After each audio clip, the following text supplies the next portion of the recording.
Hi friends, welcome to our channel Madhu competitive talks. మనము ఇది SSC GD కోసము అంటే ప్రీవియస్ పేపర్ క్వశ్చన్స్ని బేస్ చేసుకొని ఎక్స్పెక్టెడ్ క్వశ్చన్స్ ఎలా ఉంటాయి నాకు క్యాండిడేట్స్కి అవేర్నెస్ కోసం అండి. సో ఇది ఓన్లీ ఎస్ఎస్సి జీడీ కోసమే కాకుండా అన్ని ఎగ్జామ్స్కి యూస్ఫుల్గా ఉంటుంది అనమాట. సో ఈ వీడియోని మీరు చివరి వరకు చూడండి, మీకు యూస్ఫుల్గా ఉంటుంది. సో మీ ఫ్రెండ్స్ ఎవరైనా ప్రిపేర్ అయితే వాళ్ళకి షేర్ చేయండి. సో ఇంకా మన క్వశ్చన్స్లోకి వెళ్దాం. క్వశ్చన్స్లోకి వెళ్ళకన్నా ముందు మీకు ఛానల్ నచ్చినట్టయితే లైక్ చేయండి, షేర్ చేయండి, సబ్స్క్రైబ్ చేయండి. సో మనకి ఇక్కడ క్వశ్చన్ వచ్చింది, అడిగేందంటే హాఫీజ్ అలీ ఖాన్ ఏ మ్యూజిక్ ఇన్స్ట్రుమెంట్స్కి సంబంధించిన వ్యక్తి అని అడిగారండి. సో మీరు ఏ ఎస్ఎస్సి ఎగ్జామ్కి వెళ్ళినా సరే music instruments, dances and folk dances and అట్లనే కొన్ని అవార్డ్స్ ఉంటాయి, మోస్ట్ ఇంపార్టెంట్ అనమాట. సో మనకి హఫీజ్ అలీ ఖాన్ వచ్చేసి ఏ నాట్యానికి సంబంధించి ఏ మ్యూజిక్ ఇన్స్ట్రుమెంట్ సంబంధించిన వ్యక్తి అంటే ఆన్సర్ సి అండి, సారోద్ అనమాట. సో మనకి సారోద్కి సంబంధించిన వ్యక్తి ఈయన. అట్లనే మనము కొంతమంది సారోద్ని వాదించే ఇంపార్టెంట్ ప్లేయర్స్ని చూద్దాం. సమ్ ఇంపార్టెంట్ సారోద్ ప్లేయర్స్ ఈజ్ మనకి ఎగ్జామ్స్లో ఎక్కువ అడుగుతారండి. అంజద్ అలీ ఖాన్, శరణ్ రాణి, ఇది కూడా ఇంపార్టెంట్ గుర్తుంచుకోవాలి. అలీ అక్బర్ ఖాన్ అండ్ హఫీజ్ అలీ ఖాన్ అండ్ అట్లనే బుద్ధాదేవ్ దాస్ గుప్తా అండి. సో మనకి ఈ నేమ్స్ అని పక్క గుర్తుంచుకోవాలి, వీళ్ళందరూ మనకి సారోద్ రిలేటెడ్ అనమాట. సో మీరు అట్లనే పండిత్ రవిశంకర్ ఏ మ్యూజిక్ ఇన్స్ట్రుమెంట్స్ వాడతారో కింద కామెంట్ సెక్షన్లో తెలపండి. అట్లనే మీరు బిస్మిల్లా అలీ ఖాన్ ఉంటారు కదా, సో ఆయనకి భారతరత్న పద్మవిభూషణ్ అవార్డు ఏ సంవత్సరంలో వచ్చిందో కింద కామెంట్ సెక్షన్లో తెలపండి. నెక్స్ట్ క్వశ్చన్ చూద్దాం. Next question, 5th edition Khelo India youth games ఎక్కడ జరిగినవి అడిగారండి. సో మనకి ఇది sports point of view important అనమాట. సో మనము ఇక్కడ మీరు కన్ఫ్యూజ్ అవ్వద్దండి. ఖేలో ఇండియా యూత్ గేమ్స్ ఉంటాయి, అట్లనే ఖేలో ఇండియా యూనివర్సిటీ గేమ్స్ ఉంటాయి అనమాట. సో మీరు ఇక్కడ కన్ఫ్యూజ్ అవ్వద్దు. మనకి ఇక్కడ అడిగింది ఖేలో ఇండియా యూత్ గేమ్స్ అండి, 5th ఎడిషన్. సో మనకి ఎక్కడ జరిగింది అంటే దీని ఆన్సర్ వచ్చేసి బి అండి, మనకి మధ్యప్రదేశ్లో జరుగుద్ది అనమాట. ఇది 2023లో జనవరి నుంచి ఫిబ్రవరి టు మార్చ్ ఆ టైంలో జరుగుద్ది అనమాట. సో మనకి ఇది మోస్ట్ ఇంపార్టెంట్ అండి. సో ఖేలో ఇండియా గేమ్స్ అనేటివి ఏ ఇయర్లో స్టార్ట్ అయ్యాయో కింద కామెంట్ సెక్షన్లో తెలపండి. సో మనము ఖేలో ఇండియా 5th ఎడిషన్ కోసం కొద్దిగా డీటెయిల్గా చూద్దాం. 5th edition Khelo India games వచ్చేసి మనకి ఎంపీ మధ్యప్రదేశ్ జరిగాయండి. సో ఎగ్జామ్స్లో ఇది మోస్ట్ అడుగుతారనమాట. మ్యాచ్ ద ఫాలోయింగ్స్లో ఫస్ట్ ఎక్కువ మెడల్స్ కొట్టిన రాష్ట్రం ఏది, ఫస్ట్ ప్లేస్ ఉన్నది ఏంటంటే మహారాష్ట్ర, సెకండ్ వచ్చేసి హర్యానా, థర్డ్ వచ్చేసి మధ్యప్రదేశ్, ఫోర్త్ వన్ వచ్చేసి రాజస్థాన్ అండి. సో మనకి నెక్స్ట్ 6th ఎడిషన్ వచ్చేసి అప్కమింగ్ 6th ఎడిషన్ వచ్చేసి మనకి తమిళనాడులో స్టార్ట్ అయింది అనమాట. రీసెంట్గా జనవరిలో స్టార్ట్ అయింది.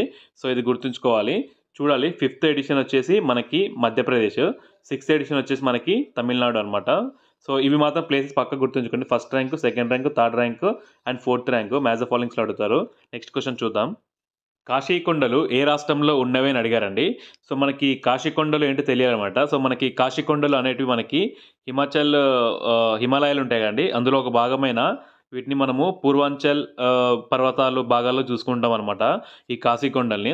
మనకి ఈ కాశీకొండలు ఏ రాష్ట్రంలో ఉన్నాయంటే మనకి ఆన్సర్ డి అండి, మనకి మేఘాలయలో ఉన్నాయన్నమాట. సో ఈ కాశీకొండలు ఉండడం వల్లనే మనకి మేఘాలయలో మనకి మాన్షీరామ్, చిరపుంజి అనే ప్రాంతాల్లో ఎక్కువ వర్షపాతం కురుస్తుంది కదండి. సో ఆ ప్రాంతాలు ఎక్కువ మేఘాలయాలు ఉన్నాయి, దానికి గల కారణం కూడా కాశీకొండలు అనమాట. సో ఇదే కాశీకొండల్ని మనకి నాగాలాండ్లో నాగకొండలోని అరుణాచల్ ప్రదేశ్లో మనకి మిస్మి కొండలు అని పిలుస్తారనమాట. సో ఇవి మనకి ఎందులో భాగంగా ఉంటాయంటే పూర్వాంచల్ పర్వతాల భాగంలో ఉంటాయన్నమాట, చూసుకోవాలి. అట్లనే మనకి గారో కొండలు కూడా ఏ రాష్ట్రంలో ఉన్నాయని అడుగుతారండి. జయంతిమాల కొండలు కూడా ఏ రాష్ట్రంలో ఉన్నాయని అడుగుతారు. ఇవి మనం కన్ఫ్యూజ్ అవ్వకూడదు, exam point of view important. Next question చూద్దాం. క్వశ్చన్, భారత రాజ్యాంగం ప్రకారం ప్రారంభంలో గుర్తించబడిన భాషలు ఎన్ని అని అడిగారండి. సో మనకి భాషలు అనేవి చాలా ఇంపార్టెంట్ అండి. సో భాషల్ని మనకి ఏ ఆర్టికల్ చెప్తుందండి. సో మనకి కేంద్ర భాష వచ్చేసి దేవనాగరి లిపిలో హిందీ కదండి. సో ఆర్టికల్ 341 ప్రకారం ఉంటుంది అనమాట. అట్లనే ఆర్టికల్ 347 ప్రకారం ఏదైనా రాష్ట్రంలో అధిక ప్రజలు ఒక భాషని మాట్లాడితే సో దాన్ని గుర్తించి మాట్లాడితే రాష్ట్రపతికి ఒక అధికారం ఉంటుంది అనమాట. సో మనకి ప్రారంభంలో ఉన్న భాషలు ఎన్ని అండి, ఆన్సర్ ఏ అనమాట. మనకి ప్రారంభంలో 14 భాషలు గుర్తించబడ్డాయి. అట్లా మనకి ప్రాచీన హోదా పొందిన భాషలు ఎన్నండి, 6 భాషలు ఉన్నాయి ప్రజెంట్ అయితే. సో అవి మనందరికి తెలుసు కదండి, ఏమంటే తమిళనాడు, సాంస్క్రిట్, అట్లనే Telugu and Kannada and Malayalam and Odia అండి. సో ఇవి గుర్తుంచుకోవాలి. అట్లనే మరికొన్ని డీటెయిల్గా చూద్దాం. మనకి భారత రాజ్యాంగంలో స్టార్టింగ్ 14 భాషలు ఉండేటివి, ప్రస్తుతం 22 భాషలు ఉన్నాయన్నమాట. వీటిని కొన్ని యాడ్ చేయడం జరిగింది, వాటిని కొన్ని రాజ్యాంగ సవరణ ద్వారా యాడ్ చేశారనమాట.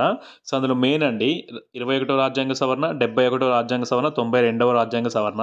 ఈ ఇయర్స్ కూడా ఇంపార్టెంట్, మ్యాచ్ ద ఫాలోయింగ్ పెడతారు. 1967, 92 అండ్ 2003 అనమాట. సో 21 రాజ్యాంగ సవరణ 1967 ఏం చేశారనమాట, సింధీ అనే లాంగ్వేజ్ని కలిపారు. అట్లనే 77 రాజ్యాంగం ద్వారా కొంకణి, మణిపూరి, నేపాల్ని యాడ్ చేశారు లాంగ్వేజ్ని. 92వ రాజ్యాంగ సవరణ ద్వారా 2003లో బోడో, డోంగ్రీ, మైథిలి, సంతాలి అనే లాంగ్వేజ్ని యాడ్ చేశారనమాట. సో టోటల్గా మనకి 22 భాషలు ఉన్నాయండి. సో భారత భాషల కోసం ఏ షెడ్యూల్ తెలుపుతుందో కింద కామెంట్ సెక్షన్లో తెలపండి. నెక్స్ట్ క్వశ్చన్ చూద్దాం. క్వశ్చన్ 2011 జనాభా లెక్కల ప్రకారం జనసాంద్రత ఎక్కువగా ఉన్న కేంద్రపాలిత ప్రాంతం ఏది అని అడిగారండి. సో మనందరికీ తెలుసు కదా, జనసాంద్రత అనేది ఒక ప్రాంతంలో చదరపు కిలోమీటర్కి ఎంతమంది ఉన్నారో లెక్కిస్తారనమాట. సో మనకి ఎక్కువగా ఉన్న కేంద్రపాలితం వచ్చేసి ఆన్సర్ వచ్చేసి మనకి బి అండి, డి అనమాట. సో ఆన్సర్ వచ్చేసి ఢిల్లీ, బి అనమాట. సో ఇంకా ఎక్కువగా ఉన్న రాష్ట్రం మనందరికీ తెలుసుగా అండి, బీహార్ అనమాట. సో ఓకేనా. తక్కువ జనసాంద్రత కేంద్రపాలిత ప్రాంతం వచ్చేసి ఏ అండి, అండమాన్ నికోబార్. సో జనసాంద్రత కోసం కొద్దాం డీటెయిల్గా చూద్దాం. 2011 జనాభా లెక్కల ప్రకారం భారతదేశ జనసాంద్రత వచ్చేసి చదరపు కిలోమీటర్కి 382 మంది అండి, ఇది గుర్తుంచుకోవాలి. ఎక్కువగా జనసాంద్రత ఉన్న రాష్ట్రం వచ్చేసి బీహార్ అనమాట, 1106 మంది ఉన్నారు. సెకండ్ వెస్ట్ బెంగాల్, థర్డ్ వచ్చేసి కేరళ అనమాట. సో దీన్ని ఎలా గుర్తుంచుకోవాలంటే బీడబ్ల్యూకే ఇలా గుర్తుంచుకోండి అనమాట. Bihar, west Bengal and Kerala. తక్కువగా ఉన్నది వచ్చేసి మనకి అరుణాచల్ ప్రదేశ్ అండి, అరుణాచల్ ప్రదేశ్, మిజోరం అండ్ సిక్కిం అనమాట. ఏఎంఎస్ అట్లా గుర్తుంచుకోండి అనమాట. సో మనము నెక్స్ట్ క్వశ్చన్ చూద్దాం. నెక్స్ట్ క్వశ్చన్ 12 ఫిబ్రవరి 2023న మణిపూర్ గవర్నర్గా ఎవరు నియమించబడ్డారు అని అడిగారండి.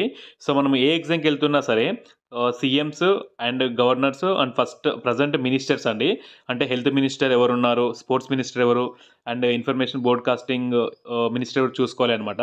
సో ఆ పాయింట్ ఆఫ్ వ్యూ అడిగారు మనకి. సో మనకి 12 ఫిబ్రవరి మణిపూర్ గవర్నర్గా నియమించబడిన వ్యక్తి ఎవరు అంటే అనసూయ యువకి అండి, ప్రస్తుతం కూడా ఈవిడే ఉన్నారు. సో మనకి మణిపూర్ యొక్క ఫస్ట్ గవర్నర్ ఎవరు అంటే బీకే నెహ్రూ అండి. సో ఇది గుర్తుంచుకోవాలన్నమాట. అట్లనే మనకి ప్రజెంట్ త్రిపుర గవర్నర్గా ఎవరున్నారో కింద కామెంట్ సెక్షన్లో తెలపండి. నెక్స్ట్ క్వశ్చన్ చూద్దాం. నెక్స్ట్ క్వశ్చన్, శ్రీకృష్ణ దేవరాయలు ఏ వంశానికి చెందిన వారు అడిగారండి. సో మనకి విజయనగరం రాజ్యం ఉంటుంది కండి, విజయనగర సామ్రాజ్యం. సో విజయనగర సామ్రాజ్యాన్ని మనకి ఎప్పుడు స్టార్ట్ అయిందండి, 1336లో ప్రారంభించబడింది అనమాట. సో ఈ రాజ్యాన్ని మనకి నియర్లీగా ఒక 4 వంశాలు పరిపాలిస్తాయండి. సో ఆ 4 వంశాలు ఏమంటే సంగమ, సాలువ, తులువ అండ్ అరటవీడి అనమాట. సో ఇందులో మనకి శ్రీకృష్ణ దేవరాయలు గారు ఏ వంశానికి చెందినవారు అడిగారనమాట. సో మనకి దీని ఆన్సర్ వచ్చేసి సి అండి, ఈయన మనకి తులువ వంశం అనమాట. సో ఈ క్వశ్చన్ ఎలా అడగవచ్చు అంటే విజయనగర సామ్రాజ్యాన్ని పరిపాలించిన వంశాలని సరైన క్రమంలో అమర్చమని అడగవచ్చు అనమాట. సంగమ, సాలువ, తులువ, నరటివేడి అనమాట. ఇవి గుర్తుంచుకోవాలి అండి. అట్లనే మనకి ఇటాలియన్ వెనియేషన్ యొక్క యాత్రికుడైన